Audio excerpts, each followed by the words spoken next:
नमस्कार, आप देख रहे हैं के न्यूज। मैं हूं आपके साथ सूरी चौहान। देवभूमि के दंगल में आज जिक्र हार और जीत की समीक्षा, निकलेगा नतीजा।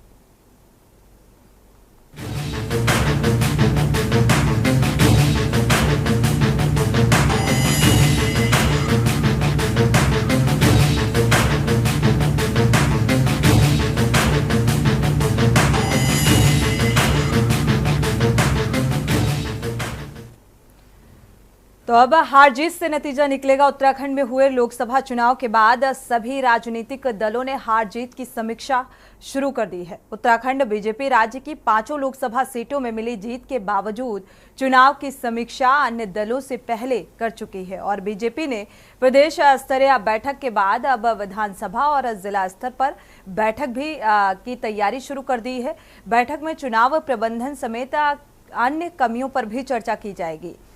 मुख्य विपक्षी दल कांग्रेस ने खराब प्रदर्शन की जांच कराने का फैसला लिया है। कांग्रेस हाईकमान उत्तराखंड में हुए लगातार 3 बार के लोकसभा चुनाव में एक भी सीट न जीते जाने से बेहद नाराज है और इसे देखते हुए हाईकमान अब खराब प्रदर्शन की जांच कराने जा रहा है। पार्टी ने इसके लिए वरिष्ठ नेता पीएल पुनिया और रजनी पाटिल को जिम्मेदारी सौंपी है। पार्टी के राष्ट्रीय महासचिव केसी वेणुगोपाल की ओर से जारी किए गए आदेश के तहत पीएल पुनिया और रजनी पाटिल उत्तराखंड आकर हार की समीक्षा करेंगे और इसके बाद खराब प्रदर्शन की एक रिपोर्ट तैयार कर पार्टी के शीर्ष नेतृत्व को रिपोर्ट सौंपी जाएगी। वहीं लोकसभा चुनाव में मिली हार के बाद कांग्रेस प्रदेश अध्यक्ष करण माहारा का ये कहना है कि बड़े नेताओं की ओर से चुनाव लड़ने से इनकार करने की वजह से पार्टी को 5 सीटों पर हार का सामना करना पड़ा। उन्होंने बताया कि वो बैठक में इसी मुद्दे को उठाएंगे और इसके अलावा भी अन्य कमियों को बैठक में उजागर किया जाएगा। प्रीतम सिंह, यशपाल आर्या, हरीश रावत समेत अन्य वरिष्ठ नेताओं ने चुनाव लड़ने से इनकार किया। सवाल यही कि आखिर क्यों देश भर में कांग्रेस के अच्छे प्रदर्शन के बावजूद उत्तराखंड की 5 सीटों पर कांग्रेस का खाता तक नहीं खुला। आज इसी मुद्दे को लेकर चर्चा करेंगे। पहले आपको रिपोर्ट दिखाते हैं।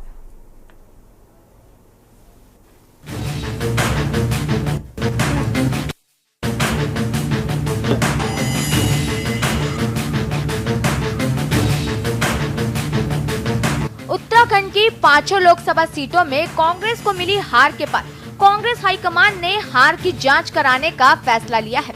पार्टी ने इसके लिए वरिष्ठ नेता पीएल पुनिया और रजनी पाटिल को जिम्मेदारी सौंपी है। लोकसभा चुनावों के दौरान उत्तराखंड में कांग्रेस लगातार तीसरी बार सभी 5 सीटें हार गई।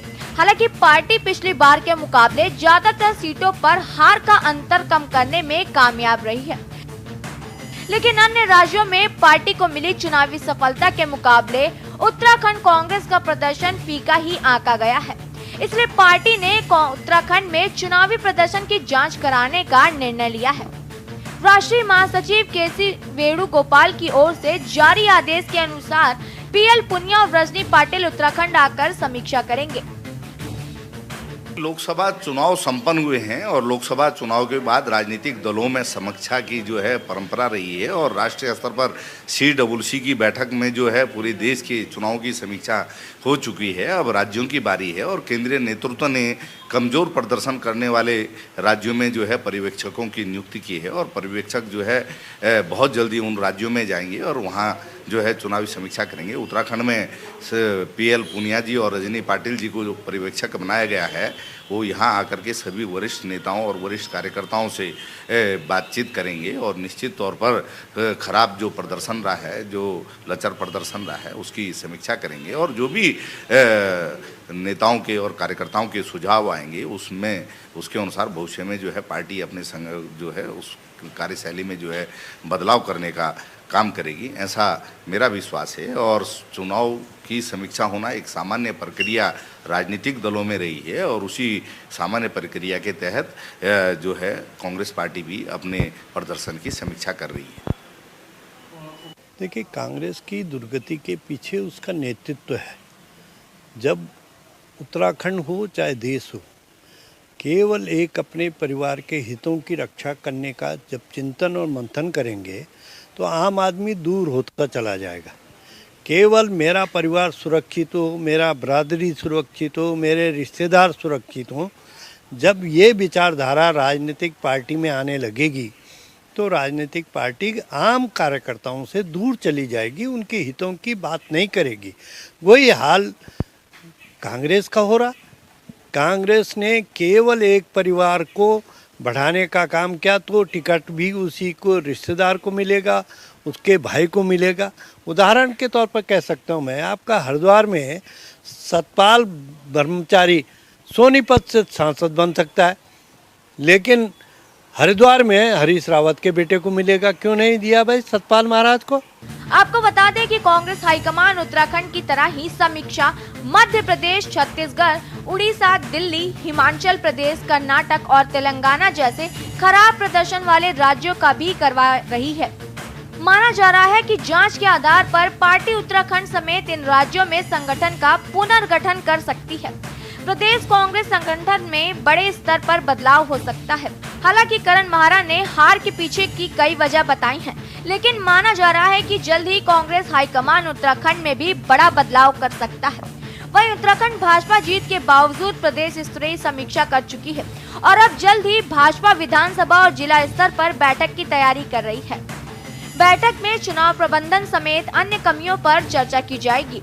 अभी हमारी प्रदेश की जो चुनाव प्रबंध समिति है उसकी बैठक हमने एक लोकसभा चुनाव की समीक्षा के लिए बुलाई थी और इसी के साथ में प्रदेश की कोर कमेटी की बैठक हुई थी। सभी जिलाध्यक्ष, लोकसभा प्रभारी, लोकसभा के संयोजक और जिलों के प्रभारी, इनकी बैठक भी हम लोगों ने की और अलग अलग स्तर पर हमने लोकसभा चुनाव में कहाँ कहाँ हमको किस हिसाब से सफलता प्राप्त हुई है और क्या क्या कमियाँ रही हैं, इन सभी की एक हमने संक्षिप्त रूप से समीक्षा की है। इसके बाद हम जिला स्तर पर और विधानसभा स्तर पर भी लोकसभा चुनाव की समीक्षा करेंगे और कहीं पर कुछ जो कमियां रही हैं हम और अधिक बेहतर कैसे कर सकते हैं, इसके विषय में हम लोग बातचीत करेंगे और उन कमियों को दूर करने का प्रयास करेंगे। मुझे आज नहीं, मुझे पहले दिन से लग रहा था और मेरे आप लोगों को मैंने बयान भी दिए हैं कि बड़े नेताओं को चुनाव लड़ना चाहिए जिसमें कठिन परिस्थितियां होती हैं और पार्टी को सर्वाधिक जरूरत होती है। उस समय मुख्य जो योद्धा है उनको रण में आगे आना चाहिए। जब अच्छा माहौल हो तो हर बड़ा नेता चुनाव लड़ लेता है, लेकिन जब माहौल कठिन हो उस समय परीक्षा की घड़ी होती है। उस समय अगर हमारा जो लड़ाका है, जो योद्धा है, वो चुनाव लड़े तो परिणाम कुछ और होते। इंटरनल मैटर है, आंतरिक मैटर है और जीत का या हार का श्रेय या अपश्रेय जो है वो मुखिया को ही जाता है, कप्तान को ही जाता है। अब ये तो कांग्रेस को देखना है कि क्या उनकी कमजोरियां हैं, कहाँ उन्होंने नट बोल्ट टाइट करने हैं, कहाँ जो है ढीले करने हैं। ये कांग्रेस का अंदरूनी मामला है, उनको मंथन करने दीजिए, हमको अपना काम करना है। कुल मिलाकर उत्तराखंड में हुए लोकसभा चुनावों के बाद अब जीत हार की समीक्षा शुरू हो गई है। वहीं प्रदेश में लगातार जहां भाजपा जीत की हैट्रिक में खुशी मना रही है, वहीं उत्तराखंड में कांग्रेस लगातार तीसरी बार अपना खाता प्रदेश में नहीं खोल पाने से मायूस है। सवाल ये है कि क्या कांग्रेस ऐसी स्थिति में आगामी निकाय और उपचुनाव जीत पाएगी? क्या उत्तराखंड कांग्रेस के वरिष्ठ नेताओं को हार की जिम्मेदारी नहीं लेनी चाहिए? देखना होगा कि इस बार हार की समीक्षा के बाद कांग्रेस हाईकमान क्या कुछ बदलाव करता है। Uttarakhand desk report.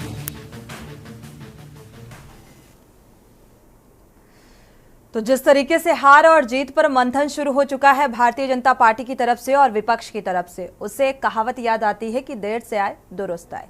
वो इसलिए क्योंकि अब तीसरी बार भी जब कांग्रेस को एक जीत हासिल नहीं हुई, तब इस पर अब विचार करना विपक्ष ने शुरू कर दिया है। यानी कि इस वजह को टटोलने की कोशिश की जा रही है विपक्ष की तरफ से कि आखिर कमी और चूक कहां पर रही।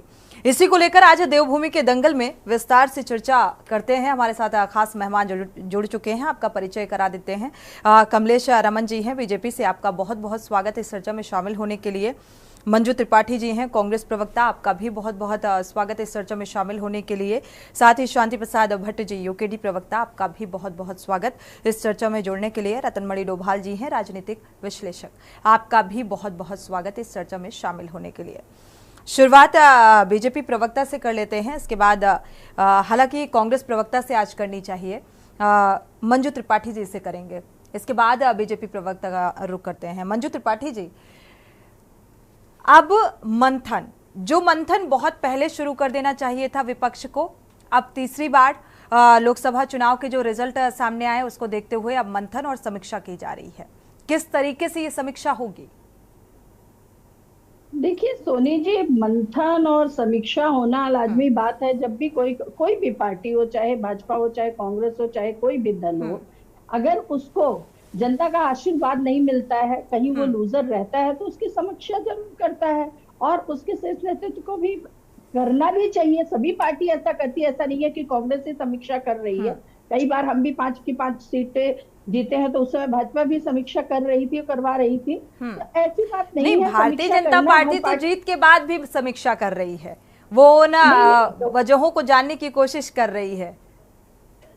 तो वही बात है कि अभी जो है हमारे शीर्ष नेतृत्व ने जो है पुनिया जी को और पाटिल जी को, हमारी जो प्रभारी हैं कुमारी शैलजा जी ने, उन्होंने भी काफी जो है सीरियस इस मैटर को लिया है और कहा है कि जगह जगह हम देखें कि इसकी समीक्षा होगी कि आखिर में हम चुनाव हारे क्यों, हमें जनता ने अपना आशीर्वाद क्यों नहीं दिया, हम मुद्दों के साथ करें। कुछ कमियां जो है हमारी भी रही होंगी जिससे हम चुनाव हारे हैं। हम जो है दुर्गम स्थानों पे उतना हमारे जो अकाउंट सीज कर दिए गए थे, पैसे की का भी जो है अभाव रहा है। हमारे नेता जहां जाना चाहिए तो वहां तक पहुंच भी नहीं पाए। लेकिन करण माहारा तो वजह कुछ और बता रहे हैं। जो भी मैं बता तो रही हूँ कि कुछ कमियां रही है सबकी तरफ से। चुनाव ऐसे ही नहीं हारा जाता है। जो हमारे नियमा भी हमारे, जैसे कि कांग्रेस के जो मुद्दे हैं, जो हमारे नेता जो है यशस्वी नेता राहुल गांधी जी दिन रात पथ यात्रा कर रहे थे, मोहब्बत की दुकान खोल रहे, और जगह हमें बहुत अच्छा रिस्पांस मिला, तो उत्तराखंड में क्यों नहीं मिला? इसकी समीक्षा होनी भी चाहिए और कार्यकर्ताओं के बीच में सभी को जाना भी चाहिए कि क्या हमने खोया और क्या पाया, इसको जानना जरूरी है। तभी कोई पार्टी आगे बढ़ती है। तो जो है अगर ऐसा कर रही है तो बहुत अच्छी बात है। चलिए, खोया क्या पाया, इस पर अब समीक्षा विपक्ष भी कर रहा है और पक्ष भी कर रहा है। भारतीय जनता पार्टी भी समीक्षा कर रही है और जीत के बाद खामियों पर मंथन कर रही है कि भाई कहां पर परफॉर्मेंस जो है वो बेहतर रहा, कहां पर कम रहा, तो उन वजहों को तलाशने की कोशिश सत्ता पक्ष की तरफ से भी की जा रही है। कमलेश रमन जी बीजेपी से जुड़ी हुई हैं हमारे साथ। कमलेश रमन जी, फिलहाल अब जीत के बाद भी मंथन की जरूरत क्यों? देखिए, बिल्कुल होनी चाहिए। अपने प्रदर्शन को लेकर के अच्छा प्रदर्शन और बेहतर हो सकता था, इसको लेकर के मंथन होना भी चाहिए। और ये सभी दलों का कर्तव्य भी बनता है कि हमसे कहाँ चूक हुई, क्या विकास कहाँ तक नहीं पहुंच पाया, या क्या कमियां हमारे अंदर रही जो हम उन लोगों तक नहीं पहुंचा पाए, जहां से वोट प्रतिशत हमें कम मिला, जहां से हम लोगों को जनता के द्वारा स्नेह और प्यार नहीं मिल पाया। क्योंकि 9 लोकसभा विधानसभा ऐसी हैं हमारे यहाँ उत्तराखंड के अंदर जहां से हम पिछड़े हैं। तो जाहिर सी बात है कि हम जीते हैं 5 लोकसभा, जनता का प्रबुद्ध, जनता का हम लोगों को प्यार मिला है, स्नेह मिला है। धामी सरकार के विकास कार्यों पर मोहर लगाने का काम इस प्रदेश की जनता ने किया है। लेकिन उसके बावजूद भी अगर हम कहीं पर पिछड़े हैं, कहीं पर हमें लगा कि वहां से हमारा बेहतर प्रदर्शन होना चाहिए था, वो क्यों नहीं हुआ, ये पार्टी अंदर मंथन कर रही है। हमारे जिला प्रभारियों की बैठक हुई है, हमारे लोकसभा प्रभारियों की बैठक हुई है, हमारे जो विधानसभा तक के जो हमारे प्रभारी उन सब के साथ में प्रदेश स्तरीय जो हमारे मुख्य नेतृत्व है उनके साथ में उनकी बैठक हुई है। और उन कमियों को जानने की ये कोशिश की गई है कि क्या वजह रही, क्या हमारी योजनाएं लोगों तक नहीं पहुंच पाई, या लोगों का हमारी योजनाओं के प्रति लगाव नहीं था। इन सारी चीजों को लेकर के काफी मंथन पार्टी के अंदर भी चल रहा है, सरकार के अंदर भी चल रहा है। अच्छी बात है कमलेश रमन जी, लेकिन आपने मंजू त्रिपाठी जी की बात सुनी होगी। उन्होंने कहा कि भाई पैसे का अभाव हो गया, अकाउंट सीज कर दिए गए, नहीं तो जीत जाती कांग्रेस। यहाँ पर तीसरी बार जो रिजल्ट निकलकर सामने आया, कांग्रेस अब उसी की समीक्षा कर रही है। हालांकि करण माहारा जी कुछ और ही कह रहे हैं कि जो वरिष्ठ नेता थे पार्टी के, चाहे वो प्रीतम सिंह रहे हों, यशपाल आर्या जी रहे हों, हरीश रावत जी रहे हों, तो उनका चुनाव लड़ने से मना करना भी एक वजह मानी जा रही है। देखिए, इसका बेहतर जवाब तो मुझे लगता है कि कांग्रेस पार्टी के जो प्रदेश अध्यक्ष हैं उन्होंने बहुत ही स्पष्ट रूप से दिया है। और उन्होंने पहले भी कहा, जब रिजल्ट आया तब भी कहा, और जब वो चुनाव लड़ने के लिए मैदान में जा रहे थे वो तब भी कह रहे थे कि हमारे दिग्गज पीछे क्यों हट रहे हैं, हमारे दिग्गजों को मैदान में आना चाहिए। और उनका वाकई वो कहना ठीक था कि जब विषम परिस्थितियों में पार्टी होती है तो उसमें बड़े जो दिग्गज होते हैं उनको पीछे नहीं जाना चाहिए, बल्कि उनको आगे आकर के कार्यकर्ताओं का हौसला बुलंद करना चाहिए। तो वो कमियां कहीं ना कहीं जो उनमें रही है उन्होंने वो खुद ही बता दिया। और मुझे लगता है कि अगर वो समीक्षा कर रहे हैं तो ये बेहतरी के लिए है। बहुत अच्छी बात है कि एक पार्टी संगठन जब समीक्षा करता है चीजों को लेकर के। बड़े नेताओं के ऊपर भी समीक्षा होनी चाहिए, कार्यकर्ताओं के ऊपर तो हमेशा समीक्षा होती है, लेकिन बड़े नेताओं के ऊपर भी समीक्षा होनी चाहिए, ताकि ये पता चले कि पार्टी के अंदर क्या चल रहा है और क्या नहीं। तो ये स्पष्ट कर दिया था करण मेहरा जी ने इस बात को लेकर के। अब खाली अब ये कहें कि हमारे पास पैसों का अभाव था इसलिए नहीं जीत पाए, लेकिन कहीं ना कहीं इसकी वजह उनके दिग्गज भी है, कहीं ना कहीं संगठन भी है, कहीं ना कहीं वो परिवार के अंदर जो आपसी तालमेल नहीं था, मतभेद था, मनभेद था, वो भी कहीं ना कहीं ये वजह है और चीजों को ना पहुंचाने के लिए। और करण मेहरा जी वाकई बहुत स्पष्टवादी प्रदेश अध्यक्ष हैं। मुझे लगता है कि अगर उन्होंने इतनी दृढ़ता के साथ में वो बात रखी है तो कहीं ना कहीं सच्चाई होगी इस चीज में। तो लेकिन वो उनका अपना अंदरूनी मामला है, इसमें मैं ज्यादा इतना नहीं बोलूंगी। पर मैं अपनी पार्टी के लिए कहना चाहूंगी कि जीतने के बावजूद भी जो पार्टी अगले ही दिन से ही समीक्षा में लग गई हो कि कहाँ क्या कमियां रही है, कहाँ सरकार की योजनाएं नहीं पहुंच पाई, कहाँ हमारे कार्यकर्ता नहीं पहुंच पाया, कहाँ तक नेता नहीं पहुंच पाया, इन सारी चीजों की समीक्षा हम कर रहे हैं। और बहुत जल्दी आपके सामने होगा कि जो भी कमियां हमारी रही होंगी उनको सुधार करेंगे, वो चीजें वहां तक पहुंचाने का काम करेंगे, अपने उन जनमानस के पास पहुंचाने का काम करेंगे, क्योंकि पांचों लोकसभा सीट हमें देने का काम इस प्रबुद्ध की प्रदेश की जनता ने किया है। तो हम धन्यवाद और आभार भी करेंगे प्रदेश की जनता का। ठीक बात। शांति प्रसाद जी जुड़े हुए हैं यूकेडी से। शांति प्रसाद जी, इस हार जीत की समीक्षा को लेकर आपकी प्रतिक्रिया? देखिए सोनी जी, भारतीय जनता पार्टी का मैनेजमेंट बहुत अच्छा था, जीते हैं और प्रचंड बहुमत से जीते हैं, इसके लिए कोई दो राय नहीं है, उनको बधाई है। मगर उत्तराखंड क्रांति दल के नेता होने के नाते हम स्थानीय मुद्दों को लेके गए। पूरे उत्तराखंड के अंदर नौजवान परेशान थे तो उनकी आवाज हमने बॉबी परमार को बनाया, महिलाओं की आवाज आशुतोष नेगी बना, स्थानीय मुद्दों की आवाज आशुतोष नेगी बना, सैनिकों की आवाज शिव सिंह रावत नैनीताल से बने। कहने का मतलब है कि जो उत्तराखंड के बुनियादी मुद्दे थे, गाँव विकास से दूर है, पलायन रुक नहीं रहा है, राजधानी का पता नहीं है, राज्य भ्रष्टाचार की भेंट चढ़ा है, सांसदों ने जो गांव गोद लिए हैं उन गांव का विकास नहीं हुआ है, तमाम महिलाएं उत्तराखंड में परेशान हैं, सड़कों पे प्रसव हो रहा है, इनको हमने मुद्दा बनाया। उसके बावजूद बेहतरीन तरीके से भारतीय जनता पार्टी ने इन मुद्दों को गौण किया, मोदी जी के चेहरे को आगे किया, चुनाव को मैनेज किया और गांव के अंतिम व्यक्ति तक मोदी की बात पहुंचाकर जनता ने मोदी को वोट दिया और पांचों सीटें जीत गई। मुद्दा आज फिर वही है, जीतते ही फिर रवि बड़ोला मर गया तो गांव में लोग चिल्लाने लगे, देहरादून में भी पहाड़ी सुरक्षित नहीं है और जो रवि बड़ोला का हत्यारा है वो पन्ना प्रमुख में बताए जा रहे हैं। तो कहने का मतलब है यथावत स्थिति है, उसके बावजूद भी यदि भारतीय जनता पार्टी चुनाव जीती है तो इसके लिए बधाई। जनता, मैं ये नहीं कह सकता जनता गुमराह हो रही है, मैं ये नहीं कह सकता कि भारतीय जनता पार्टी ने धोखे से चुनाव जीत लिया। मैं ये जरूर कह सकता हूं कि स्थानीय मुद्दों पर मोदी का चेहरा भारी है, भारतीय जनता पार्टी का मैनेजमेंट अच्छा है और भारतीय जनता पार्टी ने नहीं, भारतीय जनता पार्टी तो क्षेत्रीय मुद्दों को इतनी तवज्जो भी नहीं देती है, अखबारों से लेकर, क्योंकि लोकसभा चुनाव जो है क्षेत्रीय मुद्दों के आधार पर होता भी नहीं है। शांति प्रसाद जी, क्या कहा आपने? शांति प्रसाद जी, मैंने कहा कि लोकसभा चुनाव जो है वो क्षेत्रीय मुद्दों के आधार पर होता भी नहीं है और भारतीय जनता पार्टी उनको इतना तवज्जो देती भी नहीं है। क्षेत्रीय मुद्दों और क्षेत्रीय भावनाओं के खिलाफ होते तो अमृतपाल जेल से चुनाव ना जीत जाता, इस समय पर जम्मू कश्मीर से जेल से अब्दुल्ला को ना हरा देता। कहने का मतलब है ये बात नहीं है कि क्षेत्रीय मुद्दों की जरूरत नहीं है, आखिर लोकसभा में अब नहीं जरूरत है, लेकिन उस जरूरत को समझा जाए तब ना, जरूरत है लेकिन उस जरूरत को समझें अगर ये राजनीतिक पार्टियां, तब उस जरूरत वो समझ में आती है। रतनमणि डोभाल जी का रुख करेंगे।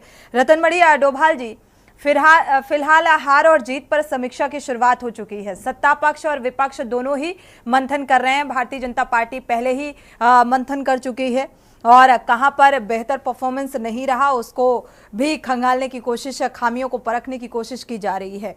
मोदी के चेहरे पर क्या ये लोकसभा चुनाव जीता गया, क्या देख पा रहे हैं? देखिए, ये जो हार जीत का समीक्षा, ये दोनों तरफ से जीतते हैं तो उसकी भी समीक्षा होती है, बिल्कुल, और जो हारते हैं उसकी तो होती ही होती है। संगठनात्मक उसमें कहाँ रहे, राजनीति उनकी ड्यूटी बनती है, जो संगठन में लोग काम करते हैं उनकी ये वो ड्यूटी में शामिल है उनका कि भाई अगर हो सकता है कि हम ये कमी ना होती और अच्छा कर सकते थे। बिल्कुल, जैसे मैं वो बीजेपी प्रवक्ता बता रहे हैं कि 9 सीटों में हमने लूज किया है विधानसभा की, और मैं ये कह रहा हूं कि कांग्रेस अगर संगठित रूप से चुनाव लड़ रही होती क्योंकि उसने तो पहले ही हथियार डाल दिए, उसके नेताओं ने भी, जैसे वो उनके तो प्रदेश अध्यक्ष इस बात को स्वीकार भी कर रहे हैं, कोई वो छुपा भी नहीं रहे उस बात को। बिल्कुल। तो मैं नहीं समझता कि जो परिणाम आए हैं वो ऐसे ही परिणाम रहते। कम से कम हम ये मान के चल रहे थे, और जो रुझान भी था कि अगर हरीश रावत यहाँ पुत्र मोह में नहीं आते हरिद्वार में, तो हरिद्वार को जीता जा सकता था। इसलिए जीता जा सकता कि 5 तो उनके पास सीट जीती हुई थी विधानसभा की, शहर में उनका महापौर था अभी खत्म हुए हैं, और 2 वहाँ निर्दलीय विधायक भी थे। तो ये इन समीकरणों पे भी संगठन में काम करते हैं। तो ये माना जा रहा था कि अगर हरीश रावत ये खुद लड़ लिए होते उस चुनाव को, तो वो नतीजे कुछ और बदल सकते थे। और इसी रूप में ये था, इसलिए मैं ये आपके सामने रख रहा हूं। मैं हल्द्वानी गया था एक बार में, और मैंने लोग मुझे नहीं जानते, मैं लोगों को नहीं जानता, मैंने वैसी चर्चा, कुछ लोग खड़े थे चाय पीते हुए, मैंने कहा कि यहाँ पर क्या स्थिति होगी, चुनाव का समय था, तो वो लोगों का ये कहना था कि अगर यशपाल आर्य आ जाएंगे तो बीजेपी हार जाएगी। मतलब ये नीचे ग्रास रूट पे था, और यशपाल आर्य ही है जब हथियार डाल दे जिसको लोग चाह रहे हैं, तो फिर वो क्या कर सकते हैं। ये कांग्रेस ने लड़ाई नहीं, अगर मैं ईमानदारी से, जो मेरा अनुभव है कि उसने, कुछ लोगों ने जो अपने अपने व्यक्तिगत रूप से कुछ एफर्ट्स किए हैं, जैसे पौड़ी में गोदियाल जी ने वो कर लिया, और उसके अलावा बाकी सीट पर तो कोई लड़ता दिखाई नहीं दिया। यहाँ पर हरीश रावत हरिद्वार में अपने लड़खड़ाते रहे, वो चलते रहे। उसके बावजूद भी कांग्रेस में अब ये जो कमेटी बनी है, वो चूंकि उसमें हो रही है, नहीं वो कमेटी नहीं बनती तो भी समीक्षा होनी थी। तो संगठन का काम है, संगठन है तो वो काम करेगा ये। और जैसे भारतीय जनता पार्टी के अभी उसी में देखे ना कि इस कांग्रेस की इस बदतर स्थिति में कहूंगा कि उसने चुनाव लड़ा, इसके बावजूद भारतीय जनता पार्टी ने 9 विधानसभाओं में लूज करा। ये देखे ना, ये हारा कौन है, जीता कौन है। बुरी स्थिति में भी कांग्रेस उनको 9 विधानसभाओं में पछाड़ गई। तो इसका मतलब ये इनका जो डबल इंजन सरकार थी, इसकी हवा तो कहीं निकली है। कम से कम 9 विधानसभाओं में तो इनका टायर पंचर हुआ है। और उस पंचर को उन्होंने ठीक कहा कि हम उसकी समीक्षा कर रहे हैं कि भाई ऐसा क्यों हुआ। इस बदतर स्थिति में जब आपका विपक्षी दल जो है लड़ने वाला, वो इतनी कमजोर स्थिति में हो, और आपका इतना बड़ा डबल इंजन हो, और इतने बड़े पन्ना प्रमुख हो, और इसके बावजूद आप 9 विधानसभाओं में अगर लूज कर रहे हैं, तो ये उनके संगठन के लिए चिंता की बात है। और वो चिंता को स्वीकार कर रहे हैं, वो समीक्षा कर रहे हैं उस पर कि ऐसा नहीं होना चाहिए था, कैसे हो गया। अब देखा जाएगा उनके समीक्षा में क्या निकलता है। 9 विधानसभाओं में, अगर 9 विधानसभा में ऐसा परफॉर्मेंस निकलकर सामने आता है, तो वाकई ये मंथन का विषय भी है, और जानने की कोशिश भी करनी चाहिए कि आखिर चूक कहां पर हुई, वोटर्स क्यों नहीं बूथों स्थल तक पहुंचा, या वो जनाधार क्यों नहीं भारतीय जनता पार्टी को मिला। और इसके साथ ही आज भी सवाल विपक्ष को लेकर ये उठ रहा है कि भाई अभी तक विपक्ष जो है वो संगठित क्यों नहीं हो पाया। वक्त एक छोटे से ब्रेक का, लौटेंगे जल्द।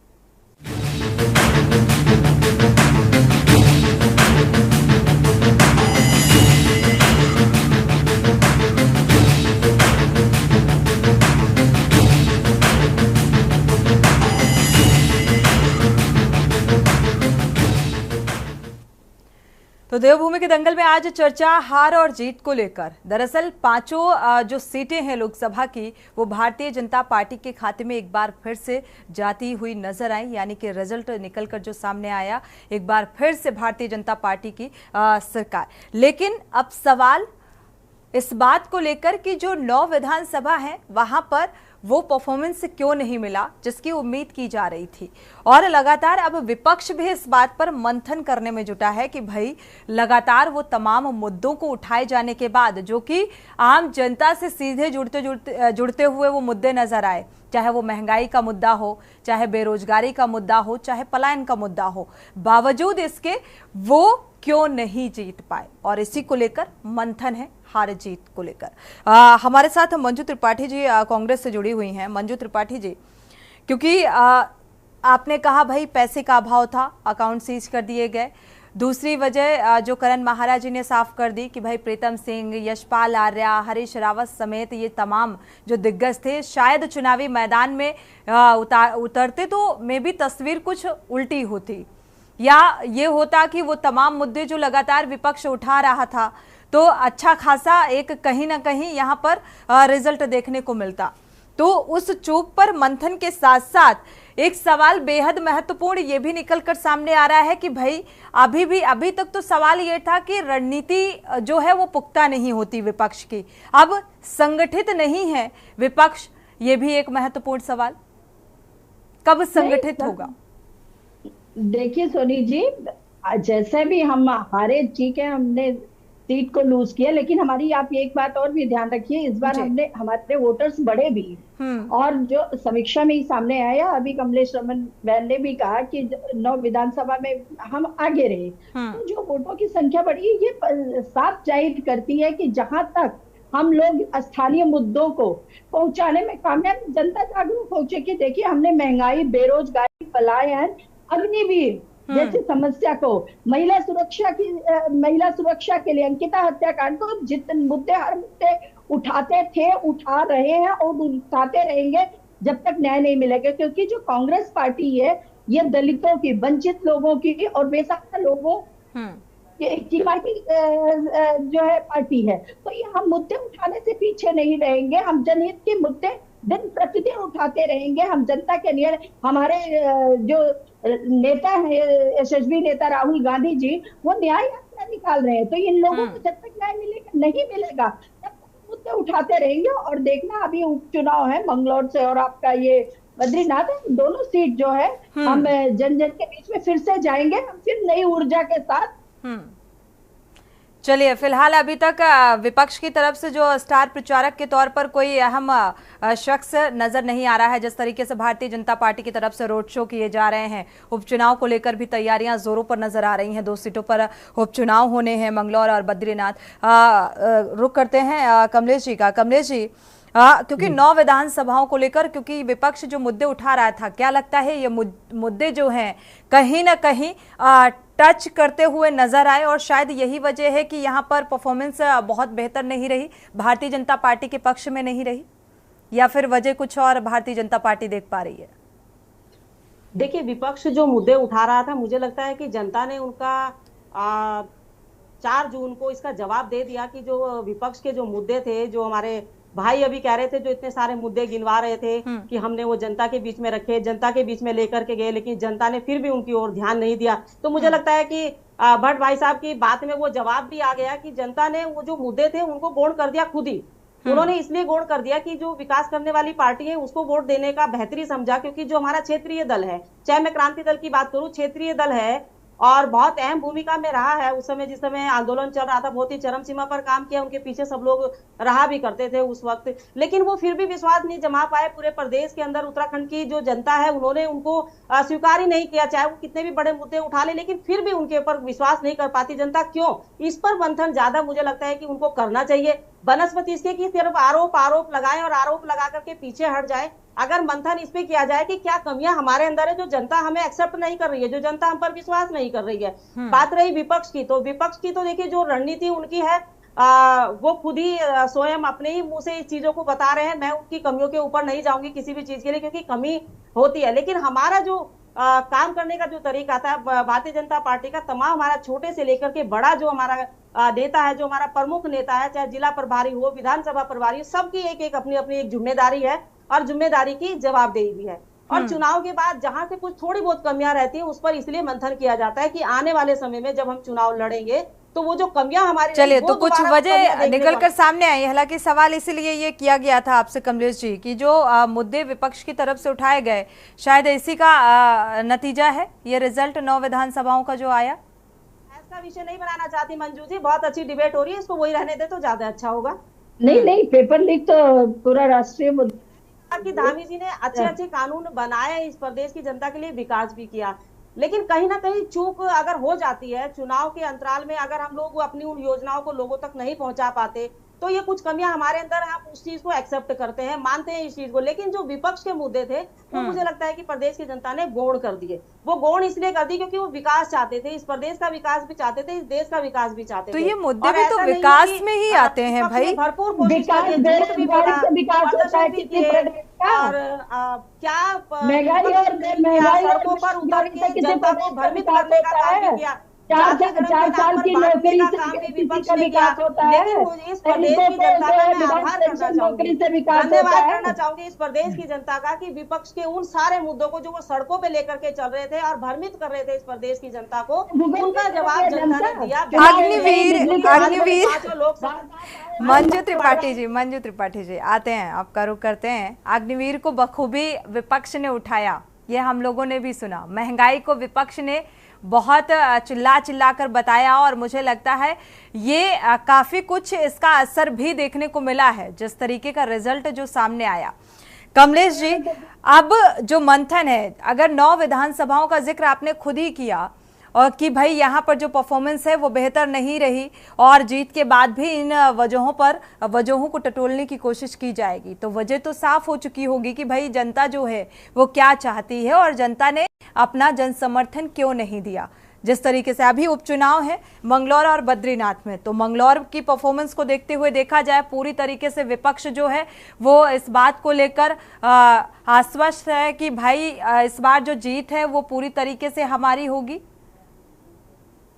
देखिए, विपक्ष अपना काम कर रहा है और सत्ता पक्ष अपना काम कर रहा है, और क्योंकि उपचुनाव है और हमारा जो प्रत्याशी है वो भरसक प्रयास करेगा, हमारे जो नेता है वो भरसक प्रयास करेंगे कि जो कमियां पिछले चुनाव में हमसे हुई है, जो विकास हम वहां तक नहीं पहुंचा पाए या कोई भी कमियां रही है, वो हम उसको भरपूर करने का काम करें। और देखिए, तमाम, क्योंकि उपचुनाव होता है, इसमें सरकार है और जिसकी सरकार होती है वहां के जो स्थानीय लोग होते हैं, चाहे वहां जिला पंचायत हो, प्रधान हो, बीडीसी हो, तमाम वो सब चाहते हैं कि सरकार के साथ मिलकर के हम काम करें ताकि हमारे गांव में, हमारे क्षेत्र में विकास आ सके, यहाँ पर बजट आ सके, तमाम वो ऐसी चीजें हैं। क्योंकि देखिए, विपक्ष अपना चुनावी रणनीति के तहत अपना काम करता है, सत्ता पक्ष अपना चुनावी रणनीति के तहत काम करता है, लेकिन जो हमारी कुछ भी कमियां वहां पर रही है, जहां से हमें कम वोट परसेंटेज मिलने की जो पिछली बार का जो हुआ है, मुझे लगता है कि इस बार जब जनता वोटिंग करेगी तो वो इन सारी चीजों को देखेगी और वो ये देखेगी कि पांचों की पांचों लोकसभा सीट भी जब प्रदेश की जनता ने दी है तो ये दोनों की दोनों विधानसभा सीट, चाहे बद्रीनाथ हो चाहे मंगलौर हो, क्योंकि प्रदेश का विकास करना है और अभी रहनी है सरकार 5 साल, अभी यहाँ भारतीय जनता पार्टी की सरकार है, तो उन्हें अपने क्षेत्रों का विकास भी करना है। अगर जनता, क्योंकि अब जनता बहुत समझदार हो चुकी है, शिक्षित हो चुकी है, तमाम जितने भी हमारे समझदार तो हो चुकी है जनता, और ये नतीजे इस बार के इस बात की गवाही है कि हाँ, वाकई जनता अवेयर है अपने मताधिकार को लेकर भी कि किन मुद्दों के आधार पर उसे बूथ स्थल तक पहुंचना चाहिए। केंद्रीय यूकेडीए प्रवक्ता भी जुड़े हुए हैं, शांति प्रसाद भट्ट जी। आप माफ कीजिएगा, कमलेश जी को सुन रहे थे, उन्होंने कहा कि भाई क्षेत्रीय पार्टी हैं आप और क्षेत्रीय पार्टी होने के नाते आपने बखूबी उन मुद्दों को उठाया, लेकिन शायद जनता ने उन मुद्दों को अहमियत नहीं दी और यही वजह है कि लोकसभा चुनाव में 5 सीटें जो हैं वो भारतीय जनता पार्टी के खाते में हैं। ऐसा क्यों? बिल्कुल सही कहा उन्होंने। उनकी बातों से लगता है जिस तरीके से 5 सीट वो जीती है और जिस तरीके से वो कह रही है कि उत्तराखंड में मुद्दे नहीं, मोदी जरूरी था तो जीत गए। सवाल फिर वही है, क्या उत्तराखंड में यदि भारतीय जनता पार्टी की सरकार से संतुष्ट थे तो फिर ये सड़कों मतलब शांति प्रसाद जी, मोदी मतलब विकास माना जा सकता है, विकास नहीं विनाश माना जा सकता है कि लड़का बेरोजगार हो जाए, उत्तराखंड में बेटियां सुरक्षित हो ना हो, मगर भाजपा जिंदी रहनी चाहिए, ये मानसिकता अगर है तो फिलहाल ये दौर है। मगर जहां तक मैनेजमेंट के मामले में है, आप दूसरे की आवाज को दबा दो, अखबारों में छपने ना दो और केवल अपना ही अपना चलाओ मैजिक, और उस पर जनता दिग्भ्रमित होती है तो उसके दुष्परिणाम भी जनता देख रही है। सवाल इस बात का नहीं है, भाजपा ने 5 सीटें जीती हैं, बधाई, मगर इन अगले 5 सालों में अगर उत्तराखंड का इंच मात्र विकास भी करेंगे हम तो इनको उसके लिए भी साधुवाद कर देंगे। मगर जल, जंगल, जमीन, रोजगार सब तो बिक गया। जो गांव गोद लिए वो लकवे के ग्रस्त हो गए और इनके सांसद जीतते ही कह रहे कि हमारी जीत नहीं है तो मोदी जी की जीत है, और मोदी जी कह रहे हो कि हम उत्तराखंड को एक भी कैबिनेट मंत्री नहीं देंगे जहां 100% परफॉर्मेंस हुआ। अरे बिहार में पासवान ने 5 सीटें जीती, उसको कैबिनेट दे दिया स्वतंत्र प्रभार, और यहाँ हमारे को राज्य मंत्री का दर्जा दे दिया, वो चिट्ठी लेके बैठा रहेगा सड़क पे कि मुझे मेरी भी सुन लो, मेरी भी सुन लो। तो उत्तराखंड की उपेक्षा तो हो रही है, उसके पीछे कारण ये है कि वो जानते हैं आंख बंद करके वोट पड़ रही है, 5 सांसदों का ये राज्य है, यहाँ से जीते हैं तब भी ठीक, ना जीते तब भी ठीक। तो इनके महत्व को भारतीय जनता पार्टी खुद महसूस करा रही है कि एक राज्य मंत्री का पद देकर उत्तराखंड की उपेक्षा करी है, और उसके बावजूद भी यदि ये कहते हैं कि उत्तराखंड को मोदी जी बहुत प्यार करते हैं, तो पता तो लग रहा है कि मंदिरों से चंदा चोरी हो जाता है, सोना चोरी हो जाता है, उत्तराखंडियत पे कब्जा हो गया है, जंगल से लेकर जमीन तक सब बिक गई है। अगर इसको जनता स्वीकार रही है तो साधुवाद। इसी निर्णय के लिए हम निराश नहीं है, मगर हमारा फिर भी वही कहना है कि हम उत्तराखंड के मुद्दों को ना छोड़ेंगे ना घबराएंगे। हम लगे हैं, जिस दिन जनता का आशीर्वाद मिलेगा और जनता ये समझेगी कि अखबार मैनेज कर, चैनल मैनेज कर, पैसों के दम पर विपक्षियों को जेल भेजकर लोकतंत्र को जीता जा सकता है, तो लंबे समय तक नहीं है। केंद्र की जनता ने एहसास करा दिया, उत्तराखंड की जनता भी एक दिन एहसास कराएगी, ये मेरा विश्वास है। और जिस दिन उत्तराखंडियत पर वोट पड़ेगा, भाजपा से सवाल जवाब जरूर किए जाएंगे कि आपको इतने लंबे समय पर सरकार बनाकर दी जनता ने, आपने जो विकास का पैसा खोया कहाँ गया वो पैसा, हिसाब तो लिया जाएगा। राजकोष का पैसा कोई खा नहीं सकता। समय है कि ईमानदार सरकार आए तो होगा।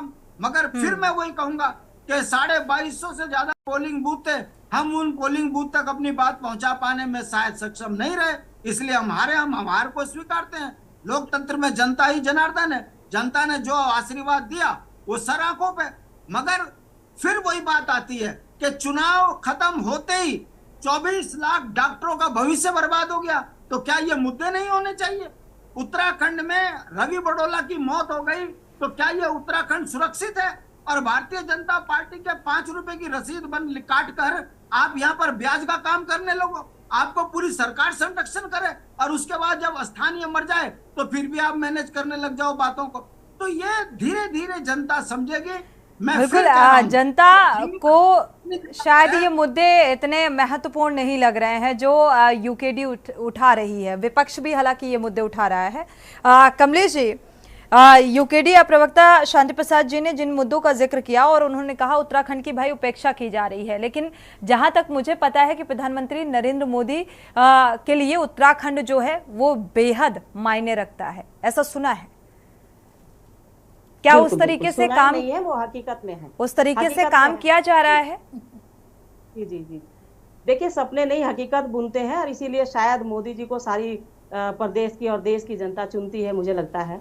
पर मुझे लग रहा है कि हमारे भट्ट भैया क्रांति दल के हैं, उन्होंने शायद मेरी बात को ठीक से सुना नहीं था कि मैंने क्या कहा।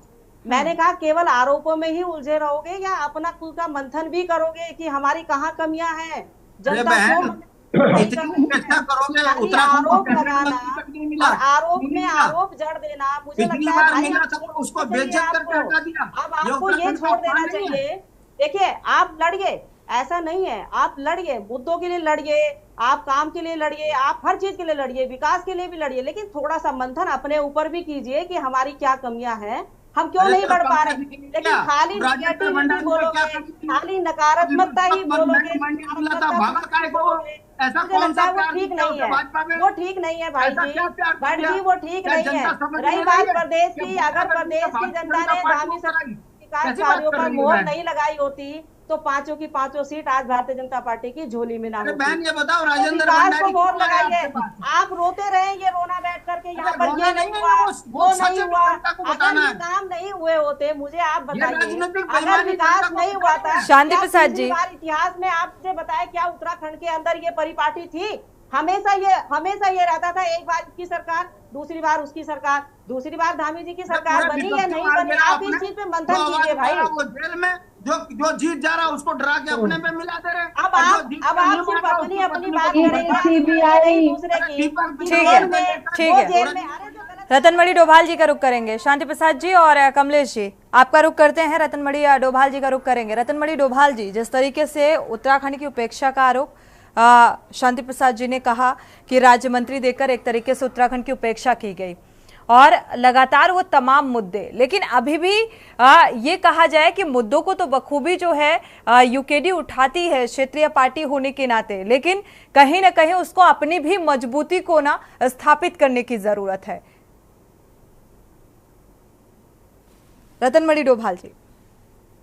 जी देखिए, शांति भाई बात रख रहे थे। हालांकि मैं ये मानता हूँ जो भी कांग्रेस के भाजपा के बैठे हुए हैं उनकी भी हमदर्दी उनके साथ है और हमारी भी उनके साथ हमदर्दी है।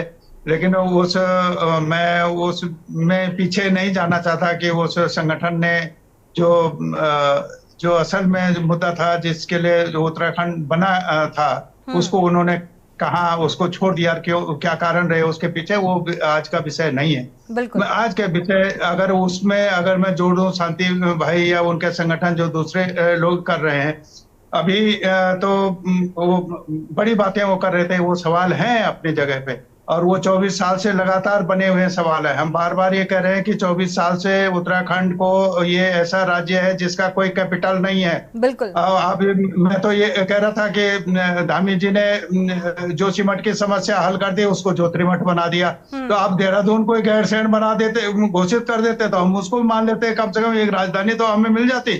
तो वो काम भी अभी नहीं हुआ। अब क्या देखे, हम क्या मांग रहे हैं उत्तराखंड के जो लोग, मैं उसमें शामिल नहीं हूं लेकिन मेरी हमदर्दी उस आंदोलन के साथ है कि हमें भू कानून चाहिए, हमें मूल निवास चाहिए। बिल्कुल। और अब जो ये भारतीय जनता पार्टी जो उपचुनाव हो रहा है मंगलौर में, उसमें जो विधानसभा में भेज रहे हैं वो हरियाणा के लोगों को विधानसभा में भेजेंगे, वो देगा आपको भू कानून, वो देगा आपको मूल निवास।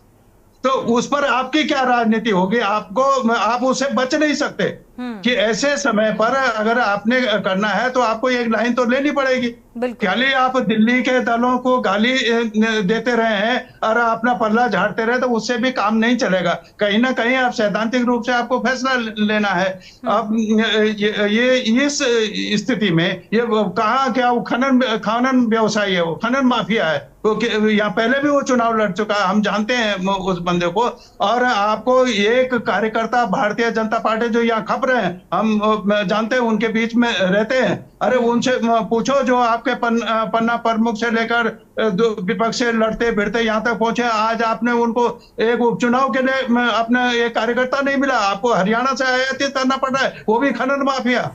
कोई पार्टी का आपका मेंबर भी नहीं है वो, और वो बने क्योंकि धन बल है उसके पास, वो आपने उत्तराखंड में लाके थोप दिया। यही तो लड़ाई थी उत्तर प्रदेश में कि, और आप विधानसभा में भी उनको बैठा रहे हैं। और यही वो भारतीय जनता पार्टी है जो सबसे काबिल आदमी था इनमें, जो प्रथम मुख्यमंत्री थे नित्यानंद स्वामी, वो उनके साथ तो हमने संघर्ष किए हैं, उनके साथ वो एमएलसी में रहे हैं और यहाँ विधान परिषद के चेयरमैन भी हो रहे हैं। और इन्होंने हरियाणा फैला के संगठन के अंदर से और उनको एक तरफ करवाया। कमलेश जी, सुन पा रही हैं क्या आप? इस बात का जवाब आपसे चाहेंगे, क्योंकि विपक्ष भी ये कह रहा है कि भाई बीजेपी कैडर में जो है अब कमी सी आ गई है, इसलिए जो है अब आयातित और निर्यात आयात करना पड़ रहा है। हाँ, मुझसे पूछ रहे हैं जी कमलेश जी, आप अगर रतनमणि डोभाल जी को सुन पा रही थी तो आप इसका जवाब जरूर लेंगे आपसे। नहीं, बिल्कुल बड़े भाई हैं और वो जो बात उन्होंने उठाई है वो कह रहे हैं, बिल्कुल बहुत सोच समझ के वो बात कह रहे हैं और संगठन के हिसाब से उन्होंने जो बात रखी है।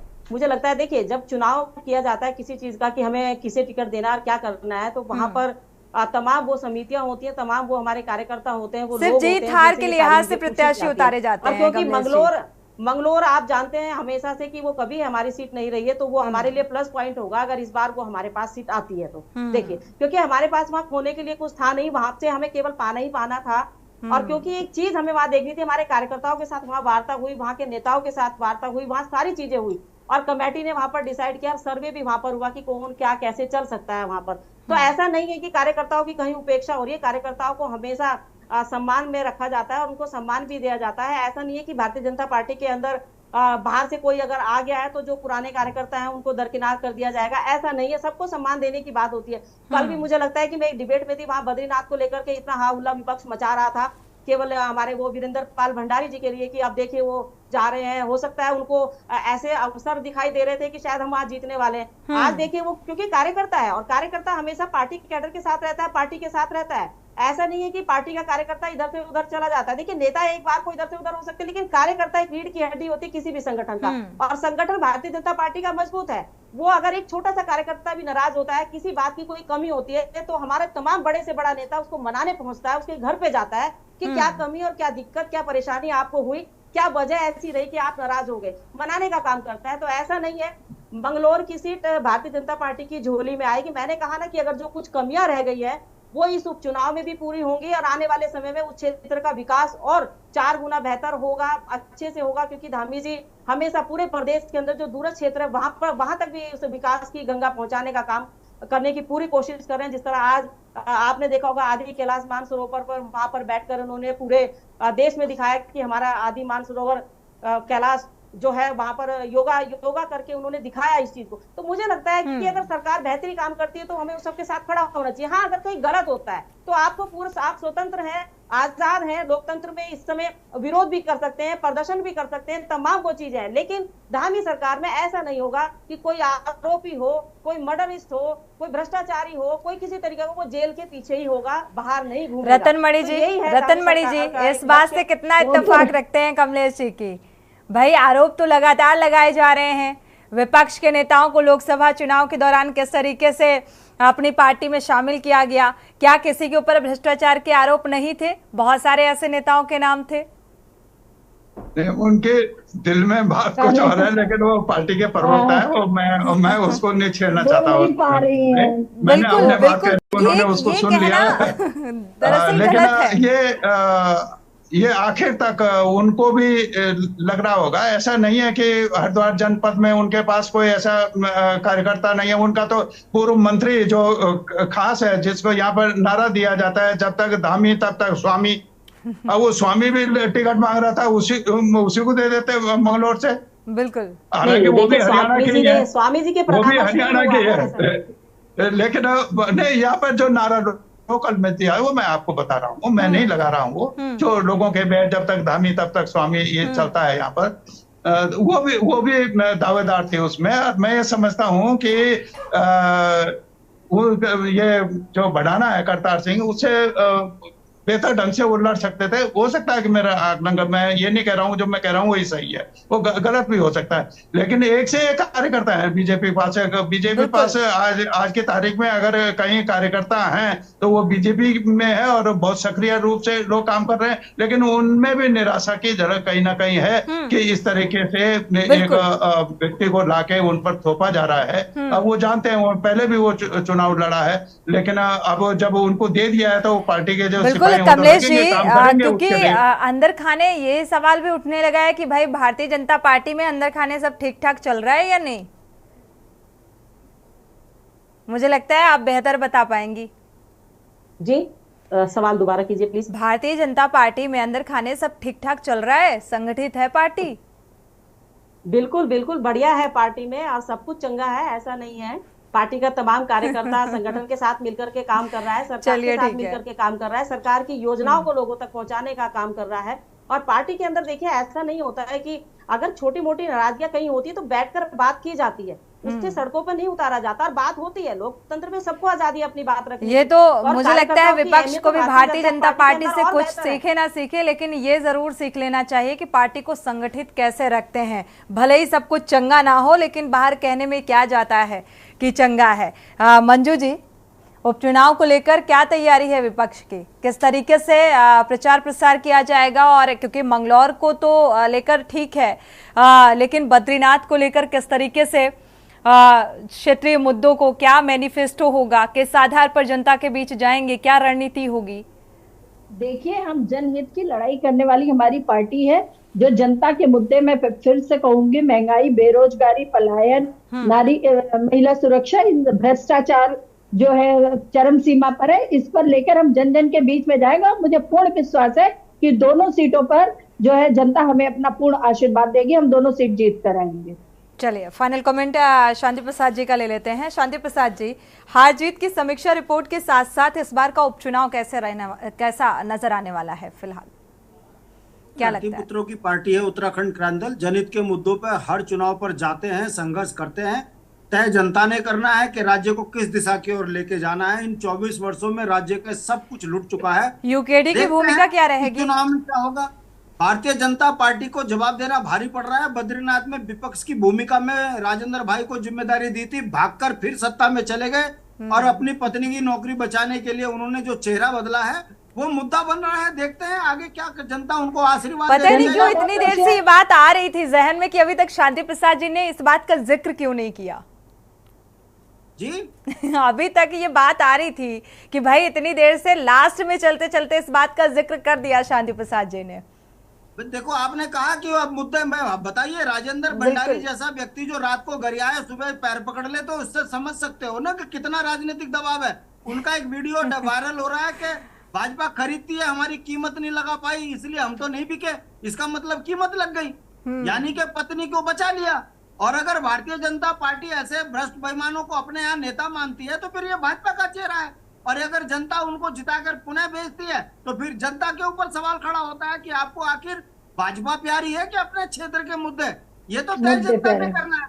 अभी 15 दिन धमा चौकड़ी होगी, हम स्थानीय मुद्दों पर बात करेंगे। अब फिलहाल उनकी पत्नी के खिलाफ कार्रवाई तो नहीं होगी, ये तय है। क्यों कमलेश जी? तो जो आया वो बेईमान भी महान हो गया।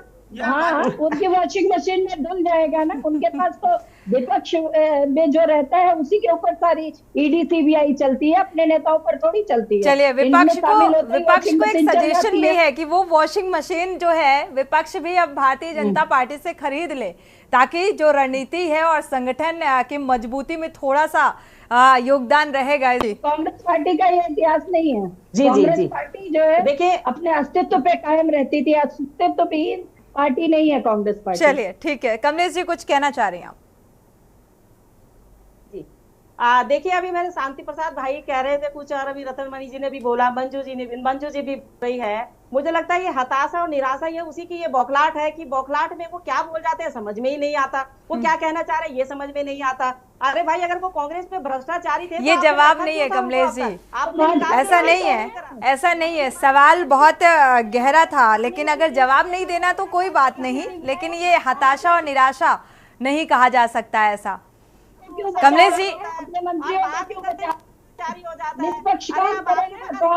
कुछ नहीं बचा है। अब तो थोड़ा सा मंथन भी कर लीजिए, वाकई बहुत अच्छी बात है। अगर मंथन करोगे तो मुझे लगता है कि अंदर तक दिमाग तक सारी चीजें दुरुस्त हो जाएंगे, समझ में आ जाएगा कि क्या क्या कमियां रही हैं चुनाव से। चलिए ठीक है, आप सभी मेहमानों को इस चर्चा में शामिल होने के लिए बहुत बहुत शुक्रिया। फिलहाल देवभूमि के दंगल में चर्चा आज इस बात को लेकर कि हार जीत में विपक्ष और सत्ता पक्ष दोनों ही मंथन करते हुए नजर आ रहे हैं। सत्ता पक्ष इस बात को लेकर कि जीत के बाद आखिर 9 विधानसभाओं में जो परफॉर्मेंस होनी चाहिए थी वो क्यों नहीं हुई, उस वजह को तलाशने की कोशिश, और विपक्ष की तरफ से भी मंथन हार को लेकर कि आखिर कमी कहां पर रह गई। आगे उपचुनाव है, उपचुनाव की क्या कुछ तस्वीर निकलकर सामने आएगी वो भी देखना दिलचस्प होगा। इसी के साथ दंगल में इतना ही। आगे खबरों के लिए आप देखते रहिए के न्यूज़ इंडिया।